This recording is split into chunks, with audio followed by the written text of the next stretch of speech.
Welcome to the MadTrio podcast. This week we have the California Pariah, Jonathan Charney, James the Fat Man Stevens, and the man who's just been elected an official cast member. It's the old guy behind the MadTrio podcast, Rob. Hey.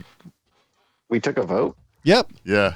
I'm now an official member of the show. He keeps the lights on in the studio. Rob Charney. Who took a vote? I pay for John and I. Actually, if you want to get down to it, me. I pay all the bills here. And I didn't. It's my show. I deemed it so. And unfortunately, I don't have room to take the equipment into my place, so it just kind of by default, he just kind of elected himself. That's it. I can afford to take the equipment. Well, you know, I can see him saying you have to pay for it now. That's right. A bill would go along with it. No, I think I might have a reasonable way to get it. So have you guys heard what happened when Reddit meets the stock market? Oh yes, GameStop. Of course, yeah. Yes. So if y'all don't know, the basics behind it, what I understand is there was Melvin Capital or Melvin something or other was basically trying to short GameStop. And they were trying to short them on the stop. GameStop. It's hard to say short GameStop. Exactly. Yes. Okay. So it's a GameStop short that happened in the stock market. And a swing and a miss. There we go. And so basically they're trying to short the stock of GameStop.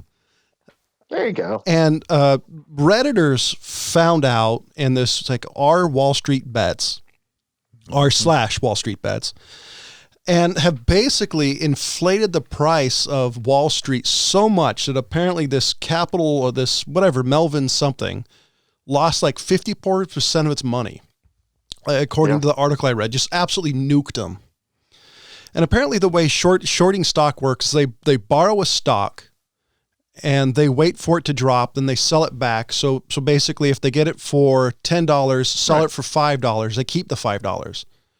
Yeah. And so I recently heard that they were doing that to like up to 130% of GameStop's stock, and there's been a lot of people who are saying you should not be able to do more stock than is actually commercially available, because you should not be able to buy 130% of a stock that's, because you're apparently getting it. You mean they don't like it when it doesn't profit them? No, this was some big This was I heard this from some bigwigs. I don't remember the name. This wasn't involved in this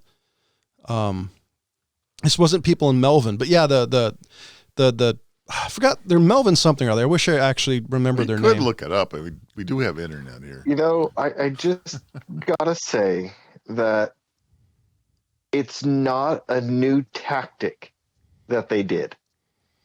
It's not. Reddit? Yeah. Well, the new tactic was Reddit. Melvin Capital. And all the people that jumped on it because of individuals jumping onto Reddit saying, hey, buy the stock now. And, so Melvin Capital hedge fund that bet against GameStop lost more than 50% in January.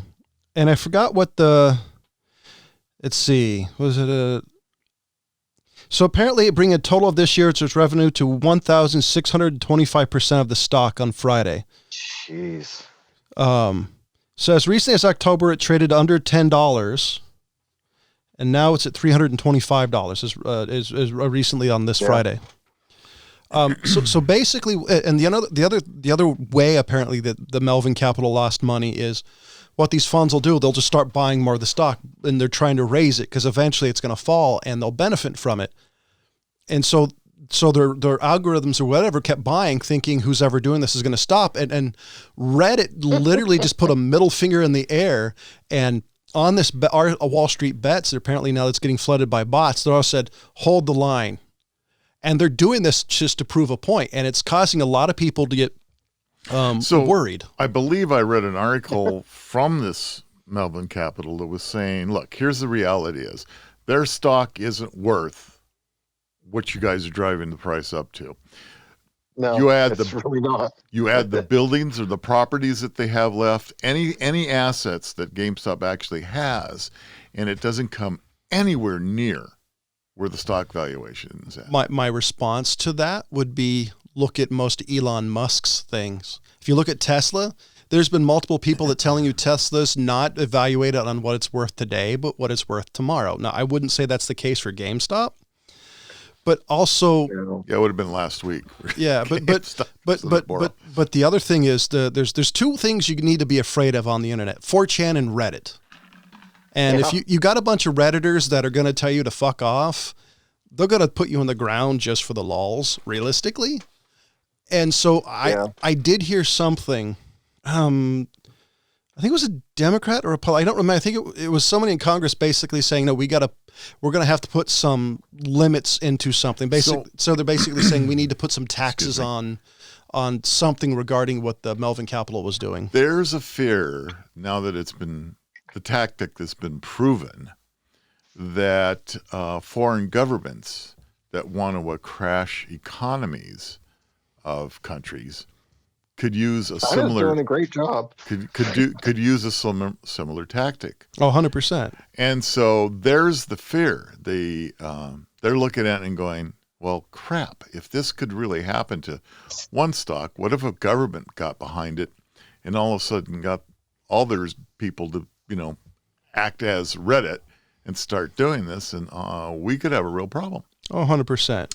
So it does beg that question of, okay, how do we protect our stock market against such a thing? Because I don't think anybody ever thought about it before, and it just kind of happened. It was, if I'm not mistaken, nobody really planned it the way it happened. It just kind of happened, and then all of a sudden they all went, wow. Look what's going on. I've been reading a little bit into the Reddit, so they knew that this company was short selling. They were the biggest short seller of GameStop stock. Okay. So they purposely went after them. This was from what I've been reading, this was 100% that they planned on something like this happening. They were planning on bleeding money from Melvin Capital. So you've got to get all the Reddit users that bought the stock and raised the price to go along with it. Oh yeah, that's what there's threads going. Okay, guys, this is happening. Keep pumping more money. It doesn't matter because a lot of these people are generations where their families lost everything during the housing bubble. So a lot of these people, they'll say like, I have $5,000. That's all I have. You fucked my parents. Screw you. Big finger, middle finger in the air and say, we're going to take you down. And that's. So you had all these people that knew that they have a possibility of losing because as the stock price goes up, they're paying more for it as it goes up to keep this going. Yeah. So they understand that they have a possibility of losing all that money. I'm assuming that some of them don't realize it, but from the threads I'm reading, they 100% realize what's going to happen. Yeah, a lot of these people that don't really understand what's going on, they should be selling right away because they're just going to, be screwed at the end of this. Because that's really what's going to happen is there's going to be a lot of people that just end up being screwed. Right. Because they're, going for the ride and they're going to go to the end of it and they're not realizing that. Yeah, there is no end. The end game is zero. So they need to know when to get out of it. But quite a few, like John are saying, there's quite a few that full on know that they're going to lose all of this at the end of this ride. They just want to screw over this hedge fund as much as possible. Well, that's interesting. Now there's there's been some interesting things about this. Apparently some people have bought and sold some stock. One of these guys bought one of the digital billboard ads in New York City. This is keep going, buy GME. Great. Another one did it on another sign. This North Texas investor using GameStop money to help sick children. I think he bought 7 or 8 switches for this hospital. So there are people who are selling stock and trying to do benefit of it. But it seemed to me, and from what my wife read and I've been reading, it seemed like these people, this was more the principle of the fact that these people are purposely trying to screw people. So they're like, okay, it's these guys are gamers. They understand how the game works. They're smart enough to realize how to play with stocks. They've been talked down to their whole life by Wall Street. Their parents lost everything. And they're like, fuck it. Let's do it because what's the worst that can happen to them? Lose everything? What do they have to lose? So they have enough money to buy the stocks, but they don't care if they lose the money that they invest into it. That's some of them. Yeah. So, yes, I don't think they do from what I've been reading. Because I think it's like the principle. It's like stuff during the 60s. You know, it's the principle of the thing, not necessarily. Well, nobody had money in the 60s. So well, you know what I mean, though. I mean, it was the yeah, bomb I burner. understand. This is giving you a hard time. This is different, but I think that the thing is. Buy a bra and burn it. That's right. That would have been or flower power. You know, you stick a daisy in a rifle barrel. Well, I mean, my only thought is, and it's not the same. So excuse an expression, but it's it's like Freedom Summer when they were doing those nonviolent protests, and they would have water hoses and dogs attack them. I think it's that. It's like they knew the end was worth it to them. So I think it's similar. I don't think it's as good of a cause as the civil rights movement, but I think it's the similar mindset of let's just go for it. These guys have fucked us. Let's fuck them. Because otherwise, I don't get it. It's interesting. If you tie this attitude, I'm trying to think of. If you look what happened, this is going to be a terrible analogy, but if you look at what happened when Trump, when he was still president, stood out there and supposedly fueled the flames of these agitators that stormed the Capitol building. They were doing it for a principle, supposedly. Now, you always have bad actors in everything, so I don't care what it is.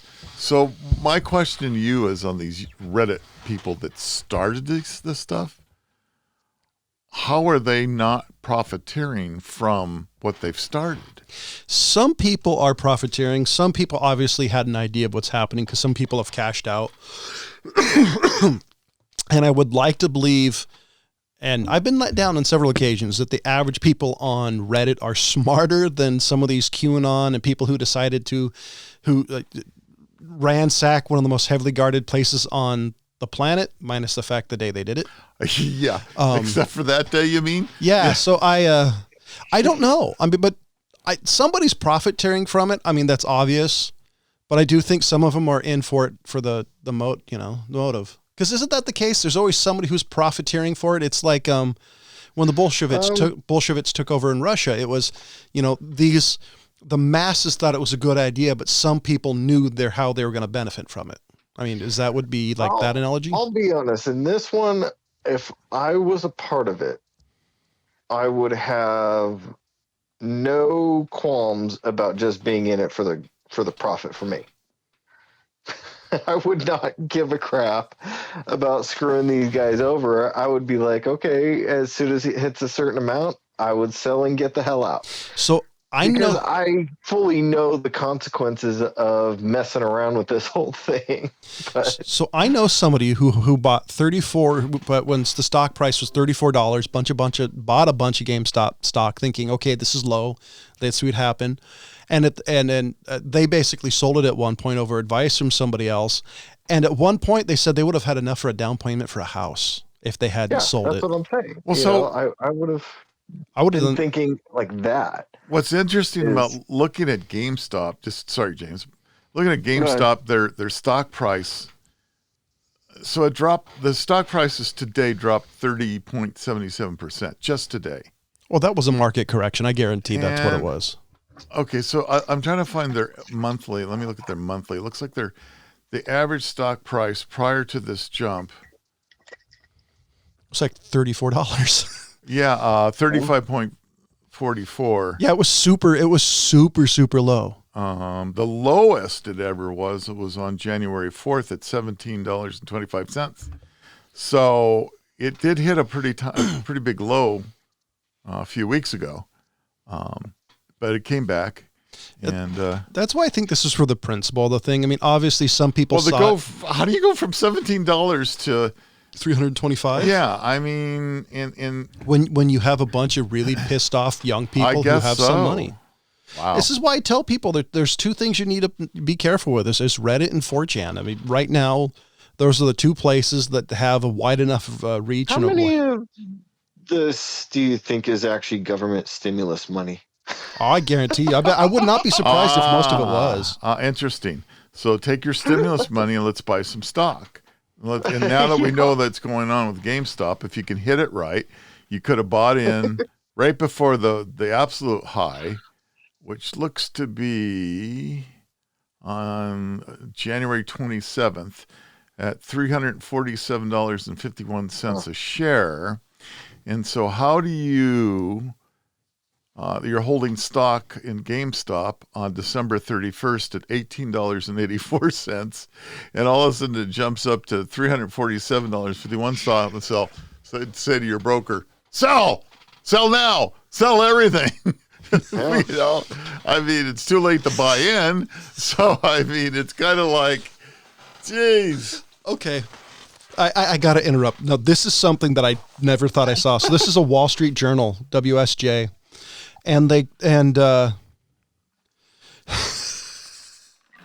So I don't want to read the article because it's not really that big of a deal. But so they quote this guy's username since nobody uses their real name. So it goes, the client's position may be sold for $12,000 due to margin violations, leaving Robinhood trying to collect unsecured $8,000 debt from you thick ladies. PM me. Good luck. Yeah. Multiply this by hundreds or man. thousands of similar clients. Option trading. I've heard some funny names in this whole thing that, I mean, it was like, yeah, I've heard that one. Yeah. Well, Robinhood, of course, is a stock trading company. Yeah. No, I mean, like, other than the Robinhood things, I've heard some pretty funny names. Oh, yeah, because they're going to be like all their game handles, right? Yeah. Yeah. Well, yeah, game handles and other just, they'll pick some random ass names for Reddit. Right. I just thought it was funny. In Wall Street Journal, which is one of the quality newspapers that's left, is the fact that they said, you thick ladies, is, the person writing and going, do I really... Do it, boss. But it says, at least it wasn't, you show me your tits. Or one of those. I'm sure somebody has the name in there. Of they do. I've nudes for gold. What is it? Gold? Yeah. Gold or whatever. Gold, silver. There's a bunch of stuff. Yeah.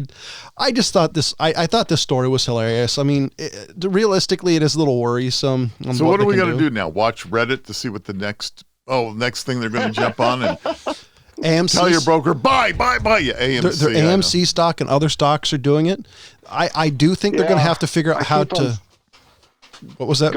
I think they're going to have to figure out how to play against this. Well, I would jump in and just open up a day trading account just to jump on one of these, and I've seen so many memes about Blockbuster saying, "Hey, help me, Reddit." Yeah, Blockbuster, I love it. I love it. There is one Blockbuster store still open. Did you know that? And apparently you can spend the night there too. I guess there's a package if you pay so much. They have a little bed set up, and you can spend the whole night in the last. Yeah, the last one. As a former Hollywood Video employee, damn you. So we're gonna switch a little bit to something interesting. Netflix Pacific Rim anime readies for battle this March. I know James wasn't a big fan of Guillermo del Toro's Pacific Rim, but here's my question: Do you think it would do better as an anime than live action? Okay, so my issue with Pacific Rim was it was, like you said, an anime that was trying to be live action. So yes, I think it would do just fine as an anime. I am not, but my issue with Pacific Rim is that I've never been a mecha anime fan. So that's why it's like, to see it in live action, it really didn't get me excited or anything, because as I just said, I'm not a fan of the mecha anime. Well, it's a dystopian world, and the whole idea behind it has been played out and played out and played out. It's one of these themes that keeps reoccurring. Their gimmick, though, I thought was fairly, for the movie, I thought was a pretty good gimmick, where where one person couldn't control it, so they had to, whatever they called it, they had to connect two minds in order to control the. I thought that was pretty clever. I mean, it was kind of an obvious kind of, this guy's a superhero, when the guy from Sons of Anarchy was the one of two people in the entire world who was able to control a mech by himself for a certain period of time.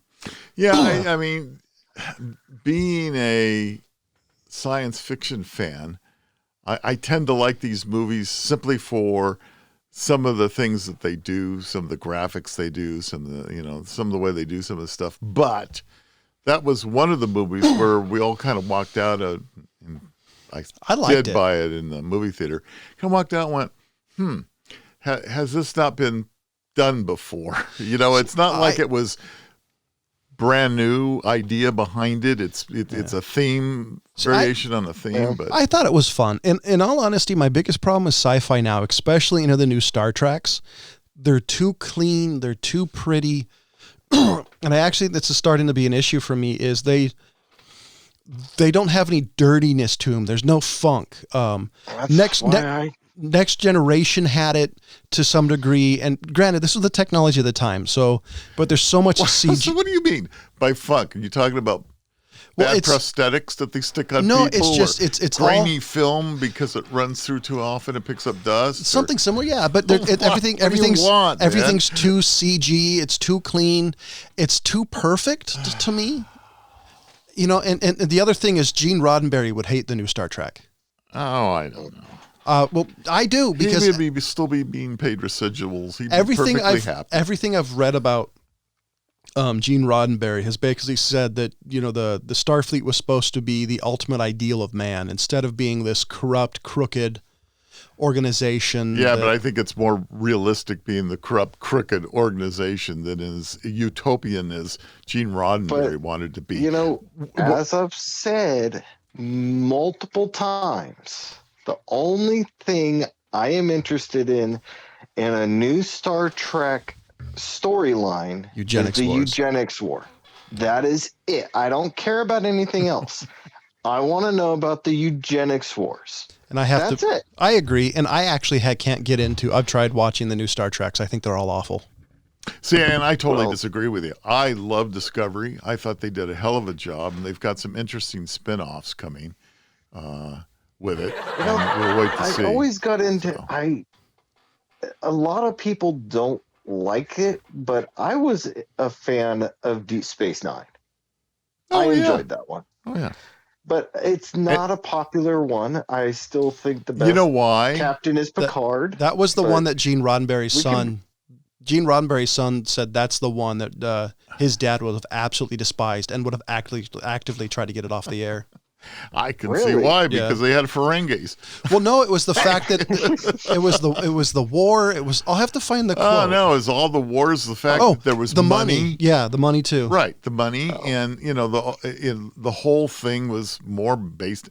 Here's the reality. One of the problems I've always had with Star Trek, to a degree, not that it bothers me, because I like watching it in the movies and the films, and I love the new Discovery and all that, but you've got to have somebody in that crew that's cleaning toilets and sweeping floors.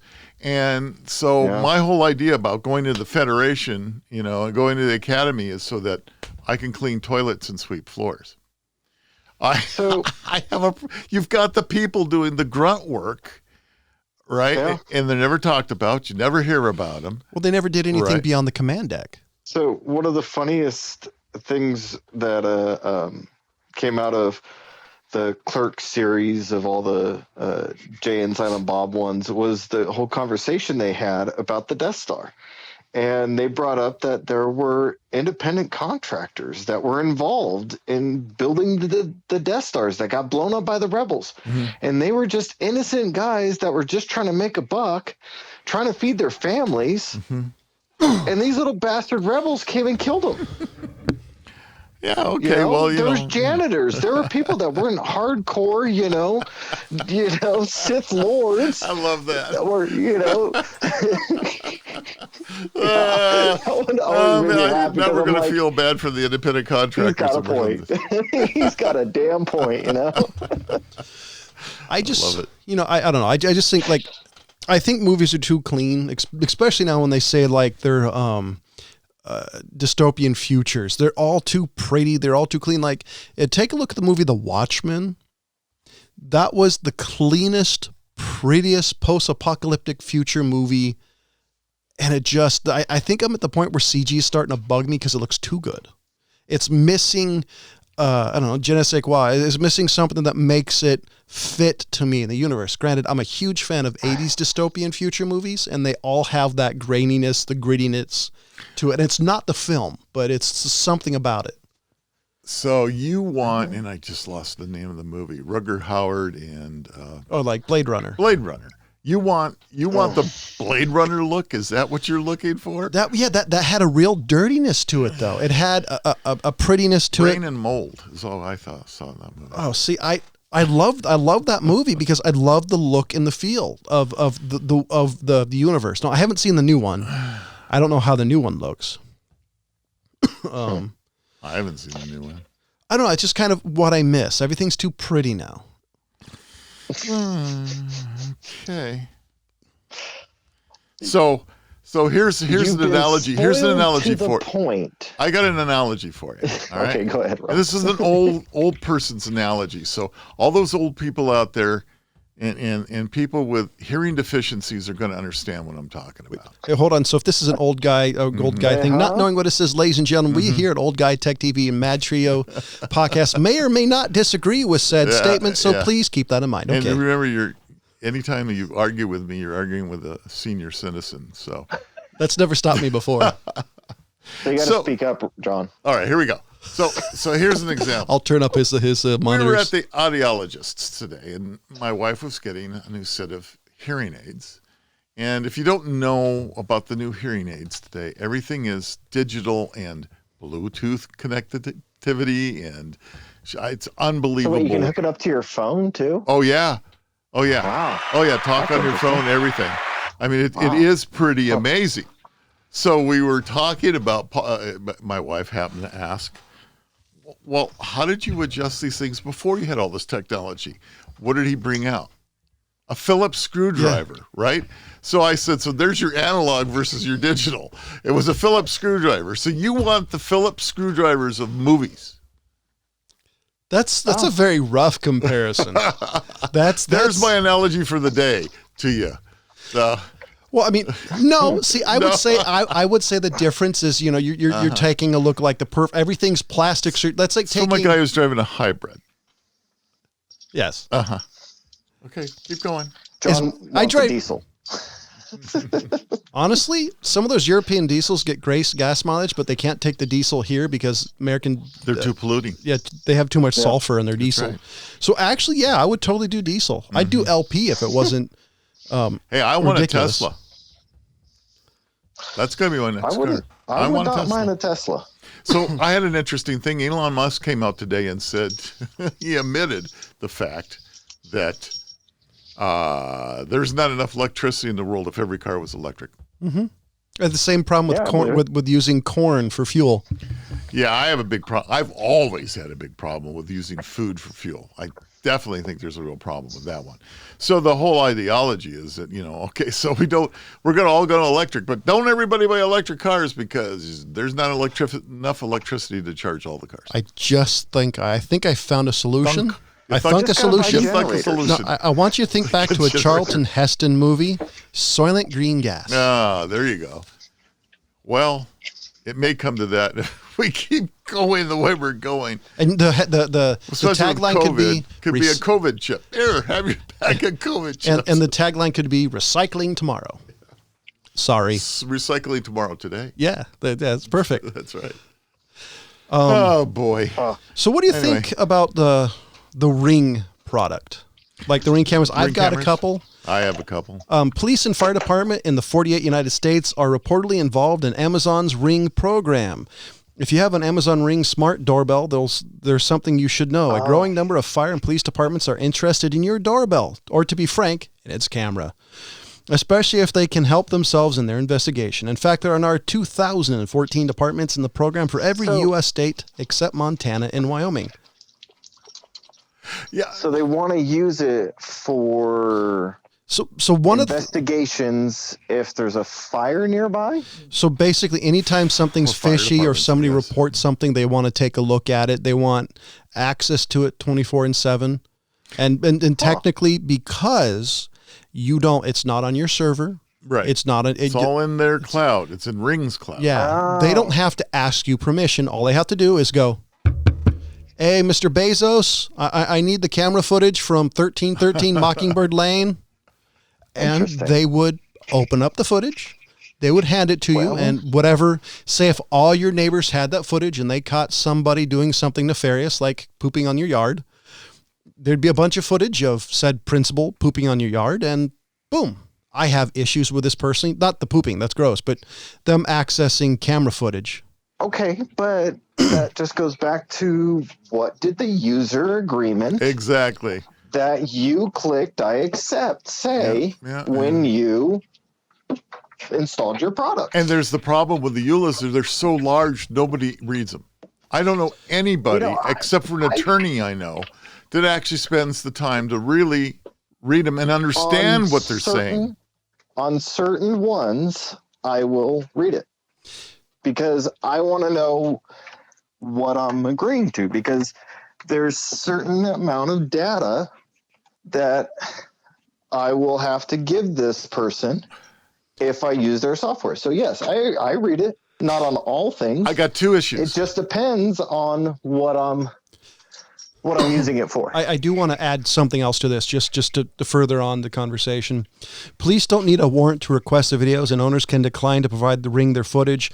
Nonetheless, the scenario changes when subpoena, court order, and search warrants are involved, per the Times, because Amazons can be forced to comply with these legal requests and provide footage and identifying data, even if the owner of the doorbell has denied access. So the question really is Amazon turning over the data that law enforcement is, and it's almost not a request, is actually demanding from Amazon, are they turning it over? My guess would, if you haven't opted out, they'd probably say, here you go. But if you don't opt out, you can't put anything to the cloud. You can't put any of your video up there.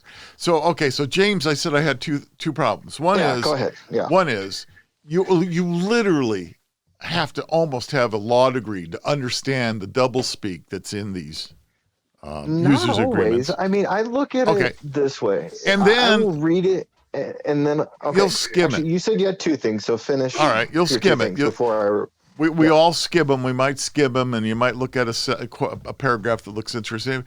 But to read, some of these now are getting to hundreds of pages because they have 25 lawyers on staff, and they just say, you guys got to work, so write something up here. And it gets to a point where I think what has to happen with these is that they have to get to a point where, all right, it's fine to have all this legalese in here and to say all these things that the user has to agree to all of this before we allow them to do whatever it is we want them to do, right? So my thought behind this is that there has to be a simplified version of what these end users agreements are, so that people can really understand what they're agreeing to. Because every day I'll sit down, either I've updated a piece of software, or I bought a piece of software, or a new app, or whatever it may be. I may buy these things, and then you have to do the user agreement on it before it's activated, launches, whatever it may be that it wants to do. And am I going to spend the time to read it? Hell no. I'm just not. No, I get it. And so that's my personal problem with it. It's fine. I mean, I'm glad you spend some time reading these things. And I know that there are people out there like you that do spend some time reading these things. Now, my question to you is, have you read an end user agreement that you said, okay, it's too evasive, I'm not going to launch this app? Yeah. You have. There have been quite a few apps and other services that I've just said no to because I'm not giving them the information. That's literally why I am not on all social media sites, for one, is because they want certain things. And I'm just like, no, I don't want you to know where I'm at all the time. And there are some that are only use data, location data when they're running. And even those I don't install. I would say, though, that... And then there's also been... there was some I think like fitness app or something like that. That I remember I was like, okay, like I could use this and it could help me, with some of my walking early on. And I read the user agreement. They wanted to have access to my camera, my phone calls, my text messages. And I literally went, why do you need that? Yeah. Okay. There's no reason to it. Yeah. that a fitness app should have this. So I didn't even bother with it. And there's things like that I'll look at the user agreements and they'll say, we'll use your data to give you better ads or stupid shit like that. And I'm like, no, I don't want that. So I've become to the point where I'm like, if I don't agree with your point of either ad or you're going to sell my information to somebody and I'm not getting any profit out of it because this is my damn information. Like I've almost on multiple occasions just deleted Facebook just for that fact that they do that. But the only thing is like there's some friends that still use Facebook that I'm like, okay, benefit of keeping in contact with some friends every so often, type thing. I'll keep it. But this is why I'm not going to any other social media site because I'm like, I don't want to have multiple places making a profit off me that I'm not getting any funds out of. Mm-hmm. Well, I'm not a product. I sell myself to make money for a job. That's basically what we do. We sell ourselves and our time to make money for a job. You whore. You sold yourself. You sold yourself quite a few times in your life. Plenty of times, trust money. me. Yes, you're right. That's the basic of what it is. So they're using us, and we're not getting any compensation out of this. So I'm like, I'm not playing this game with you guys. So, two things again. Back to these two things. Yeah. Maybe I got to make maybe my brain only works two things at a time.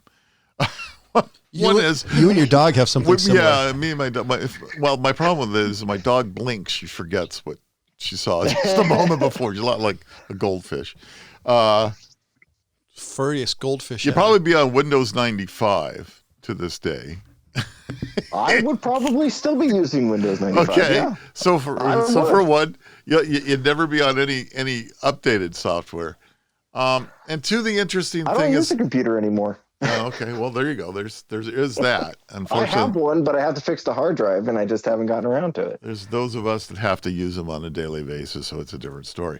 The whole thing that's driving when we look at money.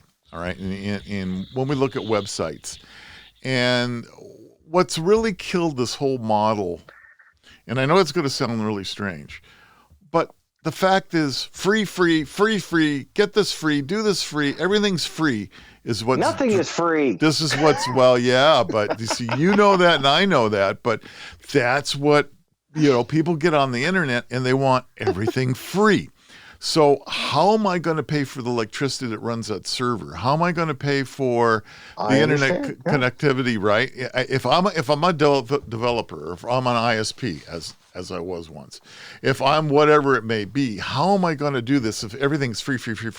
So hence that becomes the advertising mining that's going on. I understand that. Right? You click on that and you say, yes, you can have my location data so that you can better aim those ads at me that I can't stand looking at, but that are there in my face under every news article that I read. They sure have they sure don't know who I am because they either get women's lingerie or like Metamucil ads. Because your wife's using your stuff. So. Or Laura doesn't touch my phone. Suggestion.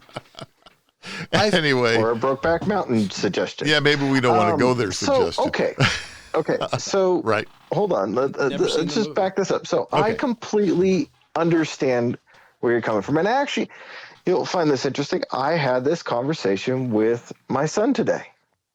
Really? So we were at a Big O Tires location. I was getting my oil changed and a few other things done on my vehicle. So we ended up being there for couple hours, because I don't have somebody to come and pick us up. So we just sat there and hung out. Yeah. The TV was on to network television. Okay. James never has sat there and watched network television. Generally what he'll use is my Netflix or he'll watch some short YouTube clips or something like that.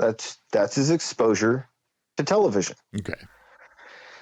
So he's sitting there and he gets bored with whatever game he was playing, and he's kind of half watching the TV, and he asks me, why are there thousands of advertisements on the television? And I said, okay, well, the people that have the shows on the television get paid money. And how they get paid money to run the shows on the television is people selling ads. So the people pay the television money to get on there so that they can sell you products. And we had this whole conversation about why there are advertisements. And yeah, so I completely understand it. I understand that there are a lot of people that need to get paid for these apps that show up. And part of it is one of John's biggest pet peeves of on the phone apps as well are micro purchases. So micro purchases, and then, as you said, the ads on most social media sites, and they collect your data and they try to make it more prone to you so that you're more likely to spend money for the ads that are on there so that they can keep giving you the supposed free service of Facebook or Instagram or whatever it may be. Any of that. Right. Yeah, I completely understand that. And that doesn't necessarily bother me. Like a lot of the people, they get really annoyed by Facebook or whatever else because they're like, oh, I just thought about, buying a Carl's Jr. burger and now I'm seeing like 50 ads for burgers, that's I understand that they kind of look at that because they'll also have access to Google or whatever else app you're using that you're like, okay, I'm looking for a close Carl's Jr. location. It's not that they read your mind, but they're gathering different data from other places and they're putting it together.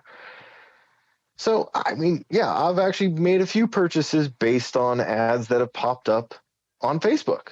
They're like, oh, I could use a new pillowcase or, Hey, they have a way of suckering like you in. I've bought a few things that I've regretted afterwards when that came. Seriously? Yeah. I have never bought anything off of a Facebook or social media ad ever. Every now and then they got something that looks pretty cool. Like right now, the one that looks the coolest is they have this, it's like a welding rod. One of the things I do is actually welding, right? So they have this welding rod. It's more like a brazing rod. And if you know the difference between welding and brazing, it's more like soldering. You know what soldering is. If you know what soldering is, you don't know what brazing is. You don't know what welding is. I'm sorry, I've left you out of the conversation. But and it's not way back. It's just being a guy knowing how to fix things. So they have a new brazing rod out there that claims it can fix aluminum, buying aluminum to steel to pot metal, and all these things. And I'm looking at this and going, what a great, I mean, I want to buy some of these because I can think of all kinds of things. And I stopped myself. I hovered right over that thing and I went, wait a minute. If it sounds too good to be true. I've made some purchases on it, and then I've also made a lot of closing the purchase things on it saying, no, I'm not going to go for it. Yeah, you're one of those, what do they call, there's a new term for leaving your item in your cart now. No. There's a great percentage. The percentage is really high of people that do that. They click on it. They get the clickbait. They click on it. Oh, yeah. They go, I'm going to buy this thing. And then they go, nah, never mind. I've changed my mind. And they leave these items in the cart. Oh, see, I don't leave them in the cart. I'll go and I'll look at the price. Right. I'll go through and I'll see now, this is the tricky thing, is figuring out who left a real review and who left a bot review. Oh, yeah. Now, because I'll read the reviews, and too. you get the one that says the verified user. Well, that's probably a bot. It's a verified bot, right? I hate that. Because nobody really goes in there and actually creates an account. Yeah, I mean, if you do, you're pretty suckered. Whatever. Yeah, you're absolutely right. But Yeah, so I'll look at the reviews and I'll look at what other else. So I'll actually click on it and I'll read up on it. And then generally what I also do, if I'm really interested in buying it, is I will exit out of there. I'll go into a web browser and I will search and look at other comparisons of it. Yeah. So that I can actually get a good gauge of whether or not Good idea. this would be worth my money. Yeah. Or a waste of my money. Yeah. Yeah. Yeah, no, so, right. Yeah, absolutely. I know I'm not the average person on that because a lot of people just, will do the spur purchases. The majority sporadically do it. Yeah. But I think more and more people are starting. I may be wrong, but I think people are starting to become a little more aware that sometimes these ads, if they look too good to be true, I mean, if this, I got to have this. This is the coolest thing I caught myself and I went, wait a minute. I mean, I've never done that. Every purchase I've done at the spur of the moment was something I wanted. Yeah, but you could barely tie your shoes. Of course I want it. So. Well, I mean, actually, so I've never done it. Like if I wanted a movie and I just said, oh, cool. Like I've done it with music. Like I've heard a song by an artist on a commercial. I'll look them up, listen to a couple of tracks. Like, oh, that's a bitchin'. I'll buy the album. Mm-hmm. But I've never actually done anything off of ads before. Really? So here's ever. Huh. Here's something Good that for you. I would actually have to say is I'm actually really happy with this purchase. It was closer to the most spur of the moment purchase I've ever done. But as I said, I also did some looking around. I went and I got work shoes. Now the shoes I use for work, they're usually steel toe. They not open soled, so if anything falls, there's no mesh material used in my shoes, so if a liquid falls and it's burning hot, it doesn't soak through to my feet, and they have to be non-slip. Now the only real store that you can get these types of things up here now that Payless is gone and most of the shoe stores are gone, so other than driving down to Folsom, is I have to go to Walmart or hope Target might have something like that, which they generally don't. And even Walmart, their only steel toe ones are heavy duty work shoes, which I don't want. And anyway, so there was an ad on Facebook for non-slip steel toe working shoes. So I went through and I found them and I actually bought 2 pair and they're fantastic. They actually don't even hurt my feet when I'm on them most of, quite a few hours during the day. Yeah. And they're all steel toe. And I was like, but they were, I got them for like $65 a piece, which is actually really good for those types of shoes. Yeah. And they seem like they work every great, now and then you get a nugget, huh, James? Yeah. It was actually kind of surprising. So, but yeah, I was like, hey, I wasn't searching online for them either. I know, man. There must be something in your brain and connected to your phone. They had to know. So the closest, they're watching you. The closest I've ever gotten is I've always wanted a Pico projector, so I'll save it in my save item thing in Facebook or wherever, and so I wanted to go look at it. There was one they called the app projector that did close to full HD. I'm like, oh, that's not too bad for $300 at the time.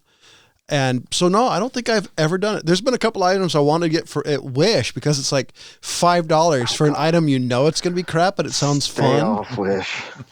I want to try it with their DVD series. Like they have a bunch of what was it? It was Emergency for last time I looked, it was like $60 for the entire series. It's like, that's not a bad price. But no, I don't think I've ever had spur of the moment. Yeah, good for you. You're not the norm. Well, like I said, that was the closest I've had a spur of the moment thing, and I think I had and it worked for you. That in my save thing for like a week before I went back to it. So it was one of those, I looked around locally and wasn't really finding what I was looking for. And then I went back to it and I'm like, you know what? It's not that bad of a price. I might as well. I'll tell you what, trying to get anything brick and mortar these days, just about anything, is getting so difficult. That's probably why I've never done any like that. Like when I'm in a brick and mortar, I'll do spur of the moment because I enjoy the experience online shopping to me is not as fun for some things. Like, for example, shopping for audio or video receivers online, I hate. Oh God, I'd like going to. Yeah, because how do you know what it sounds like? How do you know? I don't get me started with audio equipment and online. Like, because that's one of the best audio equipment I ever bought was in a Safeway parking lot out of the back of a vehicle. You can ask John about that. Okay. I think he still has those speakers. I do, and at some point I'm going to give them back to you. I love it. As soon as I find. I don't know if a trunk qualifies as brick and mortar, but all right, close enough. Hey, it was near brick and mortar, so that's it's what does Ryan say? It's brick and mortar adjacent. There you go.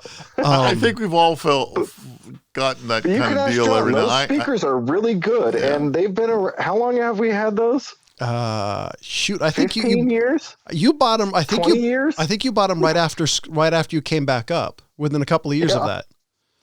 So probably 20 years, and I assume they still work great, John. Yeah, they still work really well. I mean, I don't have any complaints. So every now and then things can be okay. I still don't know the brand. It's like Audiophile or what is it? Audio something? It's a fake brand. I've seen them. It's a made up brand. Yeah. Yeah. That reminds me of Interaction. I remember at one point in time, I think I was I might have been driving, going home. This was about 20 years ago. No, 15 years ago. And this guy in a van said, "Hey man, I've got some speakers for you. Do you want anything?" It's like, "Sorry man, I'm saving up for Boston Acoustics." It's like, these speakers are 10 times the quality of Boston Acoustics. And I'm thinking, hold on. So you're telling me that you're selling these speakers that are better than Boston Acoustics, which the ones I wanted at the time had a really good rating, and you're selling them in the back of the van. It's like, they're either stolen or they're full of shit. Both I don't want to deal with. So no, thank you. Yeah, I don't think I ever questioned that guy about. I think I did question the guy about where he got them, but I don't remember the story he gave me. Yeah, don't worry about it, dude. They're fine. Yeah. Everything's fine. My favorite.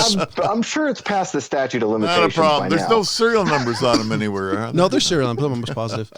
Hey, shut up, John. We're being recorded. My favorite James Spur of the moment purchase ever was this katana. Oh yeah. That was my favorite Spur of the moment because it was $1 sword, but the shipping was a bitch. Did you ever hear about that one, Rob? Yes, I did. That was pretty funny. Okay, yeah, that was pretty funny. Yeah, that was all Jacob's fault. That was my all-time favorite one because it's like bid on it. Because I remember James is like, "Dude, I got this amazing sword. Take a look. How much you pay for it? $1. Oh, that's awesome. Shipping. How much is shift? $95. Wait, what? $99.95. That's right. Yeah. I was like, wow. Was that like eBay or something like that? Yeah, in the early days. It was eBay. It was way early days of eBay. It was. God, I tell you, I don't know if you guys have been on eBay lately. I'm on there all the time. No, I'm on Amazon. It's completely different. It's not the eBay of old. You don't even ask for people to rate you anymore. The ratings, really? Yeah, the ratings things gone away. Like, you know. See, I don't like that. Yeah, it's a little weird. I mean, you still. Don't get me wrong. I mean, you can still kind of look at how many sales they've made. It still shows how many sales. Because I'm trying to think, because I've been selling some stuff on eBay lately, and I'm going, I used to ask people to, rate if they were happy with it and got what they wanted and all that. There's no way of doing that anymore. Huh. eBay. My favorite thing about eBay is I got a bunch of saved searches. I'm kind of a sucker for Disney stuff, so I bought a 1969 Walt Disneyland map. And so I'm looking for certain things along. We had a person stuck into the studio that, by the way, person that snuck into the studio, this is for me. Haze him. So I'm always looking for certain things. So I like the way they do hard things. To get good producers these days. That producer will kick your ass. Yeah, no, that person will just kick me out. Period. Let's be honest. That producer's pretty tough. So I like it. The only thing that's as funny is you can't do things like you used to be. Like Amazon used to buy bootlegs. I used to do it all the time. Yeah. Bootleg music, bootleg CDs. Yeah, they can't. And you only had to look for certain keywords, and they were all over. So there's certain things I miss. Odd enough, great story. I was at GameStop one time looking for something. This is why it makes me laugh. Is they used to have this bucket of movies somewhere in the middle of their main aisleway, and I saw an obvious copy of bootleg of Evangelion. Have you say it? It's an anime. I raised my hand and said, "Hey man, this is a bootleg. This isn't legit." "Oh no, it's real." It's like two things. One, I know what I'm talking about. Two, you see that logo over there? I bought a number of things of these over the years. This is 100% bootleg. And they were asking I think they were asking like $40-$50 for it. I'm thinking, really? It was you just wanted to buy it for $1. No, So I actually had the legitimate. I had the legitimate box set. So you were pissed. That's it. No, it was actually you wanted to keep the value of your box set high. I'm not quite sure. Reselling. In all honesty, there's only one thing I know that's actually worth money, and it's my Cowboy Bebop soundtrack. And the soundtrack's insane. It must be if it's still worth money.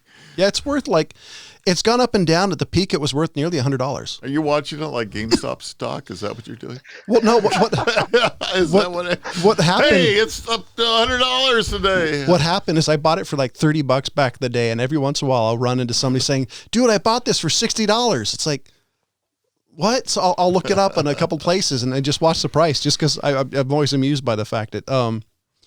So no, I was just telling the guy, "Hey, just to let you know, this is legitimately an illegal copy. I don't know if you guys care, but just to let you know." And Apparently they didn't. The guy gave me the riot act. No, he said, "Oh no, that's for real." It's like, dude, this is like 6 or 8 DVDs. No company's going to put it on 4. How do you think they get money from you buying this? Yeah. There's maybe 2 episodes per That's disc. funny. That's good. So, hey, did you feel the massive asteroid, the size of the Crystler building that flew by today? Hemorrhoids? Is that what was messing with John's chakra? Must be.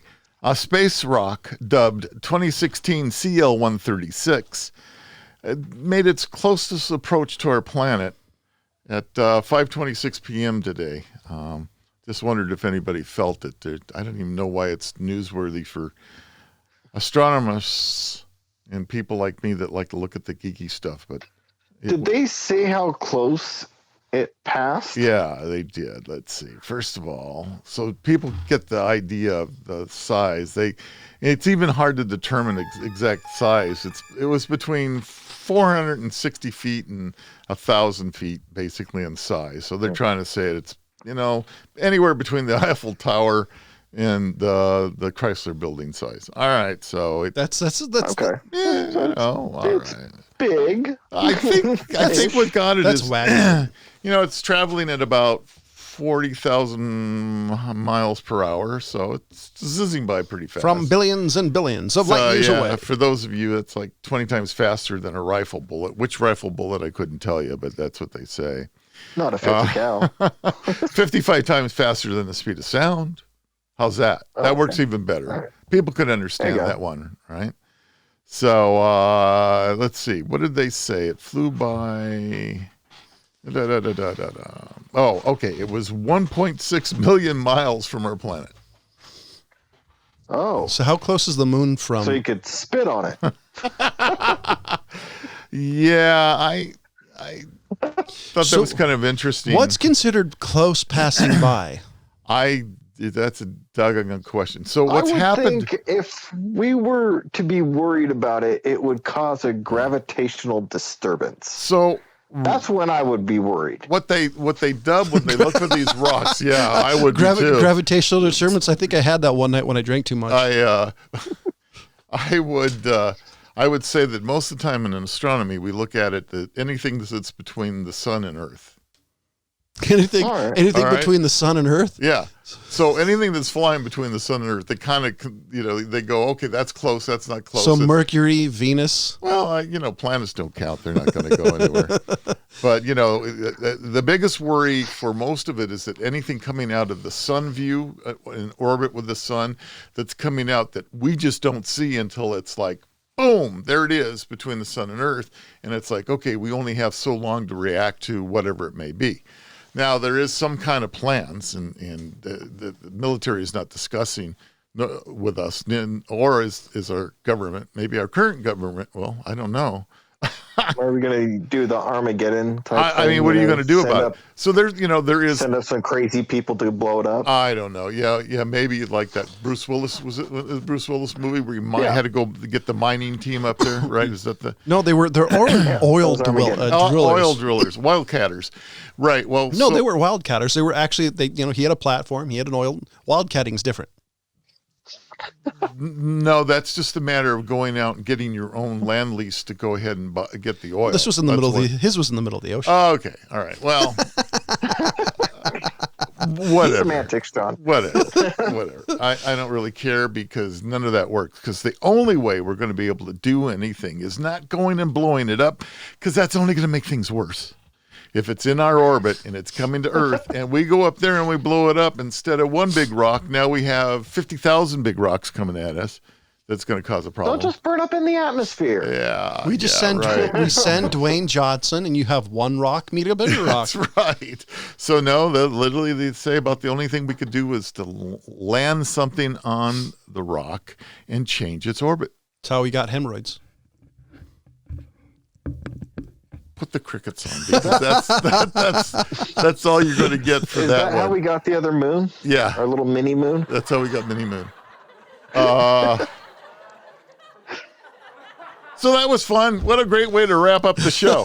All right, ladies and gentlemen, thank you for listening to the Mad Trio. Oh, shit, we are overtime, aren't Yeah, we are. We're So overtime. Say goodbye, John. Wrap it up. Any final words, James? Crickets. James, come on. You got to have something to say. Nope. Yeah, James is out of it. Hey, as we stated at the beginning of the show when we were trying to do our warm up here, it was a slow news day today, so it was tough for us to come up with whatever we came up with. So, ladies and gentlemen, for the California Pariah, Jonathan Charney, James, the Fat Man Stevens, and the old guy, as always, thank you for listening. Goodbye. Goodbye.